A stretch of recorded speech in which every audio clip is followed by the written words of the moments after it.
Hello friends, I am Nirav Joshi from Satyam classes Vadodara.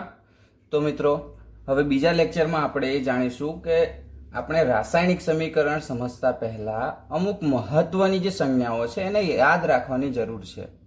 એટલે કે જે આપણે રાસાયણિક સમીકરણો લખીએ છીએ એ સમીકરણોને લખતા પહેલાં આપણે અમુક વસ્તુની જાણકારી હોવી જોઈએ કે કોને ધન આયન કહીશું, કોને ઋણ આયન તરીકે ગણીશું, કઈ ધાતુ છે, કઈ અધાતુ છે વગેરે.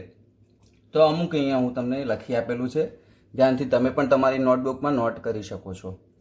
જેમ કે ધન આયનમાં મેં અહીંયા હાઇડ્રોજન જેને H+ વડે દર્શાવ્યું છે, પોટેશિયમ જેને મેં K+ વડે દર્શાવીએ છીએ આપણે, સોડિયમ છે એને Na+ વડે દર્શાવીએ છીએ, સિલ્વર Ag+ વડે દર્શાવીએ છીએ, એમોનિયાને NH4+ વડે દર્શાવીએ છીએ, બેરિયમ જે છે એ Ba2+ વડે, કેલ્શિયમને Ca2+ વડે, magnesium Mg2+, zinc Zn2+, lead Pb2+, mercury Hg2+, કોપરને બે સંજ્ઞાઓ વડે દર્શાવીએ છીએ, એક તો Cu+ છે અને બીજું છે Cu2+. એવી જ રીતે આયનને પણ આપણે બે રીતે દર્શાવીએ છીએ, Fe2+ વડે અને Fe3+ વડે, અને એલ્યુમિનિયમ જેને આપણે Al3+ વડે દર્શાવીએ છીએ.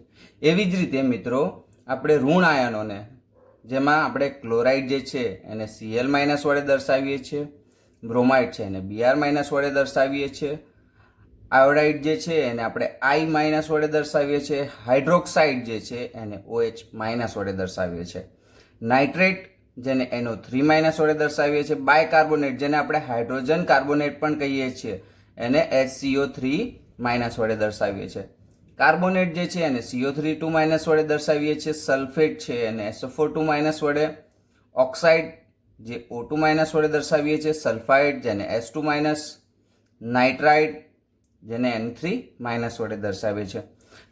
મિત્રો હવે ધાતુઓની વાત કરું તો ધાતુઓમાં કઈ કઈ ધાતુને આપણે ગણવામાં આવે તો કે પોટેશિયમ જેને K વડે, સોડિયમ જેને Na વડે, ઝિંક Zn વડે, કોપર Cu વડે, આયન Fe વડે અને એલ્યુમિનિયમ. અધાતુ વાયુઓ કયા કયા છે આપણા? તો જે ઓક્સિજન છે એને આપણે કઈ સંજ્ઞા વડે દર્શાવીએ છીએ? O2 વડે. નાઇટ્રોજન જે છે એને N2 વડે દર્શાવીએ છીએ, હાઇડ્રોજન છે H2 વડે, ક્લોરીન છે એને Cl2 વડે દર્શાવીએ છીએ. એવી જ રીતે અમુક ડાયોક્સાઇડ પણ છે, એટલે sulphur dioxide SO2, nitrogen dioxide NO2, carbon dioxide CO2, એમોનિયાને આપણે NH3 વડે દર્શાવીએ છીએ અને મિથેનને આપણે CH4 વડે દર્શાવીએ છીએ. આ તો થઈ આપણી રાસાયણિક સમીકરણોને સમજવા માટે કઈ કઈ સંજ્ઞાઓનો ઉપયોગ આપણે કરીએ છીએ એની વાત થઈ ગઈ. હવે વાત કરીશું કે રાસાયણિક સમીકરણ શું છે. તો હવે રાસાયણિક સમીકરણને આપણે એક ઉદાહરણ દ્વારા સમજીએ. એટલે કે એક ઉદાહરણ લઈએ, Mg+O2 gives to 2MgO. એક મેગ્નેશિયમની પટ્ટી એટલે કે Mg, મેગ્નેશિયમની પટ્ટી જ્યારે હવામાં સળગે છે, હવામાં એટલે કે ઓક્સિજનના સંપર્કમાં આવે છે, ત્યારે તે મેગ્નેશિયમ ઓક્સાઇડમાં રૂપાંતરિત થાય છે, એટલે કે મેગ્નેશિયમ ઓક્સાઇડ બનાવે છે. તો હું અહીંયા તમને લખીને બતાવી દઉં. Mg એટલે આપણું મેગ્નેશિયમ, જે આપણે સંજ્ઞામાં ભણી ચૂક્યા છે. O2 એટલે કે ઓક્સિજન, અને MgO બંને ભેગા મળીને શું બનાવે છે? મેગ્નેશિયમ ઓક્સાઇડને બનાવે છે. ઓકે, તો આપણને ખબર પડી ગઈ કે શું થઈ રહ્યું છે કે જે મેગ્નેશિયમ છે એ ઓક્સિજન સાથે પ્રક્રિયા કરીને મેગ્નેશિયમ ઓક્સાઇડ બનાવે છે. એટલે કે એક મેગ્નેશિયમની પટ્ટી જ્યારે હવામાં સળગે છે ત્યારે તે મેગ્નેશિયમ ઓક્સાઇડમાં રૂપાંતરિત થાય છે. આ રાસાયણિક પ્રક્રિયાને વાક્ય સ્વરૂપમાં વર્ણન કરવું વધુ અઘરું થઈ જાય છે, એટલે આપણે સમીકરણનો ઉપયોગ કરીએ છીએ. અને એ સમીકરણ કઈ રીતે ઓળખાય છે? રાસાયણિક સમીકરણ તરીકે ઓળખાય છે, જેમાં મેગ્નેશિયમ અને ઓક્સિજન એ આપણા પ્રક્રિયક છે. યાદ કરો, આપણે સમજાયું હતું કે જે ડાબી બાજુ હશે એ શું છે? આપણા પ્રક્રિયકો છે, અને જે જમણી બાજુ છે એ આપણા શું છે? નિપજો છે. ઓકે, તો મેગ્નેશિયમ અને ઓક્સિજન એ આપણા શું થઈ ગયા? પ્રક્રિયક છે. જ્યારે મેગ્નેશિયમ ઓક્સાઇડ આપણો શું છે? નિપજ છે. તો મિત્રો હવે તમને રાસાયણિક સમીકરણ લખતા તો આવડી ગયું. હવે એને સમતોલિત કેવી રીતે કરવું? આજે આપણને વધારે પડતા પ્રશ્નો સમતોલિત કરવાના આવી રહ્યા છે કે રાસાયણિક સમીકરણને સમતોલિત કરો. તો હવે આપણે રાસાયણિક સમીકરણને કેવી રીતે આપણે સમતોલિત કરી શકીએ છીએ એ જોઈએ. તો સમતોલિત રાસાયણિક સમીકરણ. બરાબર છે. તો હવે આપણે શીખીશું કે રાસાયણિક સમીકરણને સમતોલિત કેવી રીતે કરી શકાય. તો આપણે એક ઉદાહરણ લઈશું જેથી વધારે સારી રીતે સમજી શકાશે કે સમતોલિત ક્યારે કહેવાશે અને જ્યારે પ્રક્રિયા અને નિપજની બંને બાજુએ તત્વોના પરમાણુઓની સંખ્યા સરખી થાય. હવે પહેલી વસ્તુ કે સમતોલિત ક્યારે કહેવાશે? સમતોલિત ક્યારે કહેવાશે? પ્રશ્ન ઉભો થયો કે આપણે સમીકરણને કેવી રીતે કહીશું કે આ સમતોલિત થયું છે? તો જ્યારે પ્રક્રિયક અને નિપજની અંદર આવેલા તત્વો અથવા અણુઓ પરમાણુઓની સંખ્યા સરખી થઈ જાય. જેમ કે અહીંયા મેગ્નેશિયમ છે, અહીંયા ઓક્સિજન O2 છે, તો અહીંયા 2MgO કેમ આવ્યું? તો એ તમને હવે હું એક ઉદાહરણ દ્વારા સમજાવીશ જેથી કરીને તમને વધારે સારી રીતે સમજ પડશે. તો સમતોલિત કેવી રીતે કરાય પહેલા એ જોઈ લઈએ. Fe plus H2O gives to Fe3O4 plus H2. Okay, તો સૌથી પહેલા આ સમીકરણને સમતોલિત કરવા માટે આપણે એક કોઠો બનાવીશું. હવે કોઠો બનાવી દઈએ પહેલા તો. કે કોઠો કેવી રીતે બનાવીશું? આ રીતે. એમાં 3 હાંસિયા પાડી દઈશું. બરાબર છે. પહેલા હાંસિયામાં આપણે શું લખીશું? તત્વ. કે કયા કયા તત્વો આ સમીકરણમાં આપેલા છે. તો તત્વ લખી દીધું. પછી પ્રક્રિયકો. પ્રક્રિયકો કયા? જે આપણી ડાબી બાજુ છે એ આપણા શું છે? પ્રક્રિયકો છે. જમણી બાજુ જે છે એ આપણા નિપજ છે. તો અહીંયા હું લખી દઈશ પ્રક્રિયકો અને જમણી બાજુ માટે હું લખી દઈશ નિપજો. બરાબર. તો હવે પ્રક્રિયકમાં તત્વો કયા કયા છે? તો એક Fe છે, એક H2 છે, એક O છે. એટલે હું અહીંયા લખી દઈશ Fe, H અને O. બરાબર. એવી જ રીતે નિપજમાં પણ Fe છે, O છે અને H2 છે, જે ત્રણે સેમ છે. બરાબર. હવે આપણે એને સમતોલિત કરવા કેવી રીતે કરીશું? તો સૌથી પહેલા પ્રક્રિયકની બાજુએ જઈએ. તો પ્રક્રિયકની બાજુએ Fe ની સંખ્યા કેટલી છે? કોઈ ચિહ્ન નહીં. જો અહીંયા H2 છે તો પહેલા સમજી લો 2 છે. અહીંયા હાઇડ્રોજનની નીચે 2 આપેલું છે તો અહીંયા હું 2 લખી દઈશ. એવી જ રીતે Fe ની આગળ કે પાછળ કશું લખ્યું છે? નથી લખ્યું. તો એની સંજ્ઞા શું હશે? 1 હશે. એવી જ રીતે ઓક્સિજનમાં શું લખ્યું છે? કશું જ નથી, તો 1. બરાબર. ફરી હવે હું નિપજ માટે લખીશ. હવે શેના માટે લખીશ? નિપજ માટે લખીશ. તો નિપજમાં જુઓ Fe ની સંખ્યા કેટલી આપેલી છે? 3 આપેલી છે. બરાબર. ઓક્સિજનની કેટલી આપેલી છે? 4 આપેલી છે. ઓક્સિજનની 4 આપેલી છે અને હાઇડ્રોજનની પણ 2 આપી છે. તો હવે સમતોલિત કરવા માટે મેં તમને હમણાં આગળ જ સમજાવ્યું કે કોઈ પણ સમીકરણને સમતોલિત કરવા માટે એની પ્રક્રિયક તેમજ નિપજની બંને બાજુએ પરમાણુઓની સંખ્યા સરખી થવી જોઈએ. એટલે કે પ્રક્રિયકમાં અને નિપજની અંદર બંને બાજુ પરમાણુઓની સંખ્યા સરખી થવી જોઈએ, જે અહીંયા નથી થઈ રહી. કેમ? કારણ કે અહીંયા Fe3 છે પણ અહીંયા Fe1 છે. અહીંયા ઓક્સિજન 4 છે તો અહીંયા ઓક્સિજન 1 જ છે. અહીંયા હાઇડ્રોજન કહી શકીએ કે સમતોલિત છે, પણ હવે આપણે એને સમતોલિત કરવાનો શરૂ કરીએ. તો આપણે કોઠો તો બનાવી લીધો. તો Fe ની સંખ્યા 1 છે અહીંયા પ્રક્રિયકમાં, જ્યારે નિપજમાં 3 બતાવેલી છે આપણે. તો હવે એને 3 કરવી પડશે, કારણ કે અહીંયા 3 છે તો અહીંયા 3 કરવી જ પડશે. તો હું એને મલ્ટિપ્લિકેશન કરી દઈશ. એટલે 1 ગુણ્યા 3 બરાબર 3. હાઇડ્રોજનમાં મારે સમતોલિત કરવાની જરૂર નથી, કારણ કે અહીંયા 2 અને 2 ઓલરેડી આપેલી છે, પણ ઓક્સિજનમાં મારે સંતુલિત કરવું પડશે કારણ કે અહીંયા 4 છે અને અહીંયા 1 છે. તો હું હવે ઓક્સિજનને કેવી રીતે સંતુલિત કરીશ? 1 ગુણ્યા 4 બરાબર 4. એટલે મારો ઓક્સિજન પણ સંતુલિત થઈ ગયો. હવે આપણે શું કરીશું? ફરી એકવાર આ જ સમીકરણને લખીશું, પણ હવે આ સમીકરણની બહાર બોક્સ બનાવીશું.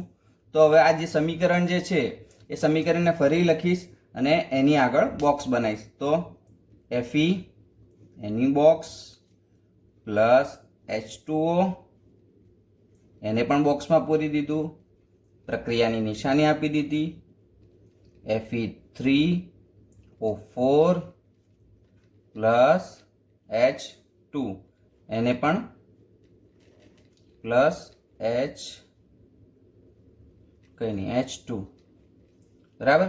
તો હવે આપણે એને સંતુલિત કરીએ. તો Feમાં હવે હું 3 લખી શકું છું. તો અહીંયા મેં 12. યાદ રાખજો કે જ્યારે પણ આપણે સમીકરણને બોક્સમાં બંધ કર્યા હોય તો હવે એની સંખ્યાને હવે એની જગ્યા છે એ ફિક્સ થઈ ગઈ છે. હવે એને બદલી શકાશે નહીં. પરંતુ હવે જે વસ્તુ આપણે લખશું એ ક્યાં લખશું? બોક્સની આગળના ભાગમાં. તો આપણે જે અહીંયા સમીકરણને 3 લાયા છે પ્રક્રિયકમાં, બરાબર, પ્રક્રિયકમાં જે Feની સંખ્યા 3 લાયા છે, 3ની સંખ્યા ક્યાં લખીશું? બોક્સની આગળના ભાગમાં, બરાબર. એવી જ રીતે હવે આપણે ઓક્સિજન અહીંયા કેટલા છે? 4 છે અને અહીંયા 1 છે. સમતોલિત કર્યા તો અહીંયા કેટલા થઈ ગયા? 4. તો હવે સંખ્યા ક્યાં લખીશ? અહીંયા 12. એ તો અહીંયા 12 લખી દીધી એટલે અહીંયા થઈ ગયા 4. 12 અહીંયા બોક્સની બહાર મેં 4 લખી દીધા છે. તો હવે જોઈએ કે સમીકરણ સમતોલિત થયું છે કે ભાઈ 3 Fe. હા ભાઈ 3 Fe અહીંયા પણ છે. ચલો, ઓક્સિજન 4, અહીંયા 4 છે, અહીંયા 4 છે, પણ હાઇડ્રોજન જુઓ અહીંયા 2 છે અને અહીંયા 4 દુ 8. કેવી રીતે 8 થયા? આનું મલ્ટિપ્લિકેશન આના જોડે થયું.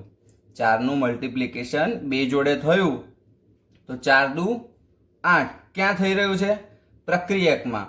એટલે 2 ગુણ્યા 4 બરાબર 8.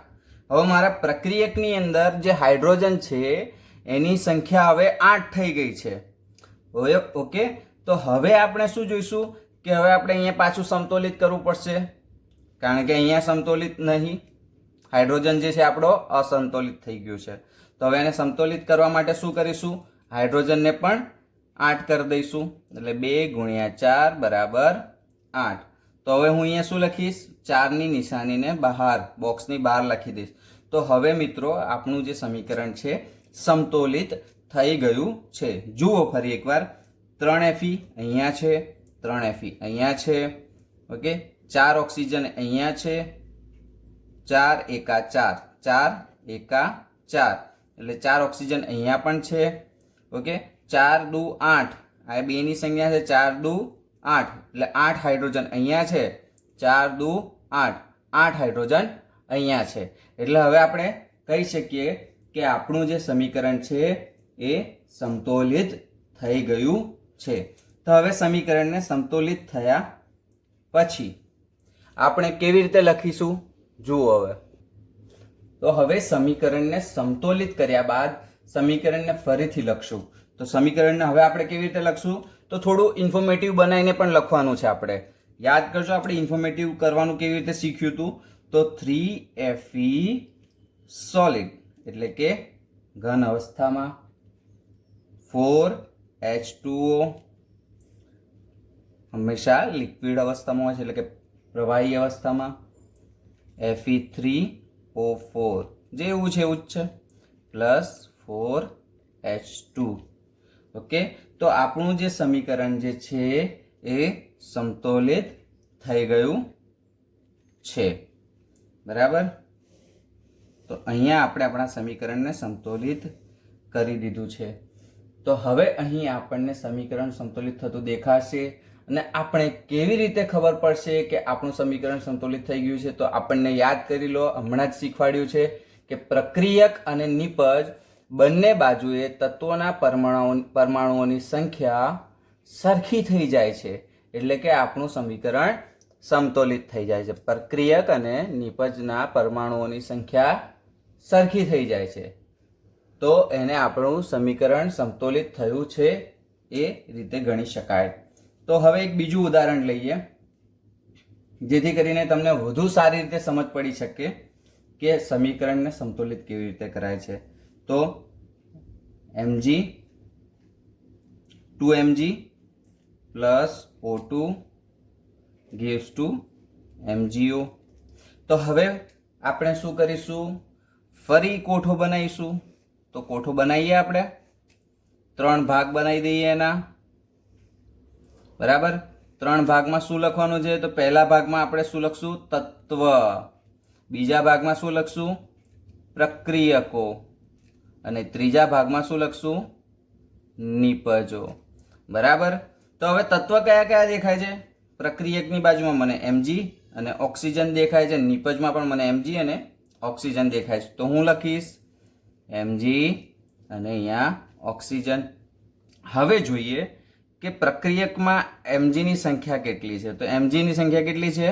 2 છે. જુઓ, mg ની સંખ્યા કેટલી છે? 2 છે. ઓક્સિજનની સંખ્યા કેટલી છે? 2 છે.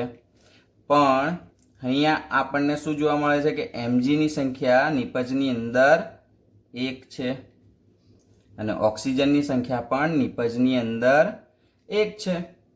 તો હવે પાછું આપણે શું કરીશું? સમીકરણને સમતોલિત કરીશું. તો સમતોલિત કરવા આપણે શું કરીશું? ફરી એકવાર બોક્સ બનાવી દો. બોક્સમાં કોને કોને નાખવાના છે? 2 ને બહાર કાઢ દો, કારણ કે બહારની બાજુએ છે એટલે mg plus O2 gives to MgO. બરાબર છે. તો હવે આપણે બોક્સ બનાવી લીધા છે. તો પહેલા સમીકરણને સમતોલિત કરીએ. તો સમીકરણને સમતોલિત કરવા શું કરશું? અહીંયા 2 છે, અહીંયા 1 છે, પાછું ગુણાકાર કરીએ. 1 ગુણ્યા 2 બરાબર 2. એવી જ રીતે ઓક્સિજનમાં અહીંયા પ્રક્રિયકમાં 2 છે પણ નિપજમાં 1 છે.